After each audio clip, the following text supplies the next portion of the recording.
Предполагам, че повечето от нас няма да познават и едни 10 млади българи, които в един момент ще получат обаче престижното признание за най-изявени млади българи. Започва едно такова състезание, класация, в която всеки един може да номинира хората, които според него заслужават тази оценка. Нас няма в тия млади българи. Тебе може би ще те номинират с стотици хиляди хора. Вие сега най-напред какви са критериите, по които ще бъдат и на сцената и по телевизията. избрали тези. За млади хора, бе. Да, млади българи. От 18 до 40 години влизаш в възрастовия критерий. Какви са другите критерии, по които ще бъдат подбрани те? Ще ни разкаже сега Валерия Кръстева.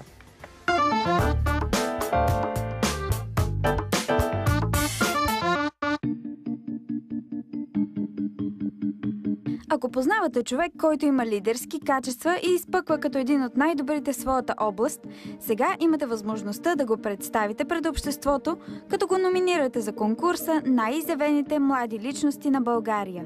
Това е международен проект, който за първи път ще се проведе и у нас.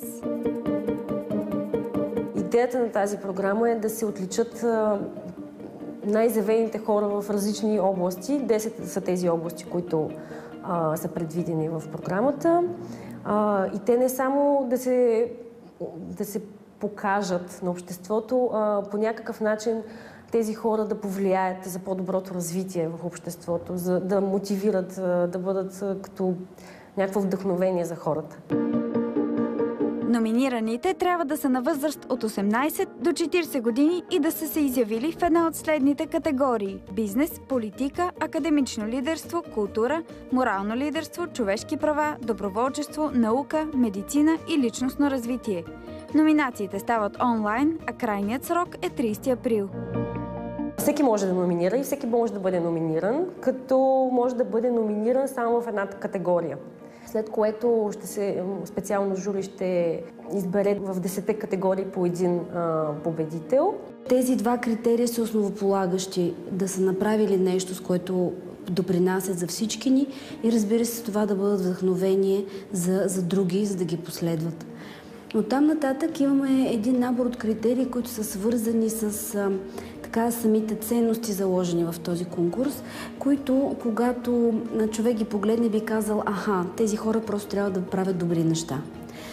Защото тези критерии са свързани с толерантност към другите хора, свързани с уважение към правилата, свързани с разбирането, че човешкият дух и човешката енергия е свободна да създава и подкрепя инициативността, а и предприемчивостта.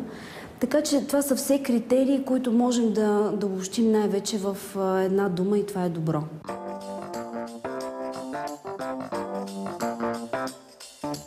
Десетте победители в съответните категории ще бъдат номинирани за световния конкурс, който тази година ще се проведе в Каназава, Япония през ноември месец. За първи път конкурсът се организира през 1938 година в Съединените щати.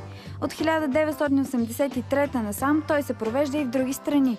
С престижната награда през годините са отличени личности като Елвис Пресли, Джеки Чан, Хенри Кисинджър и Джон Кенеди.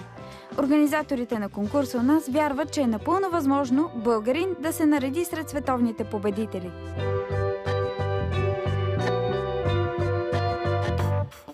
В България ние имаме прекрасна природа и другия ключов ресурс, който разполагаме, това са хората.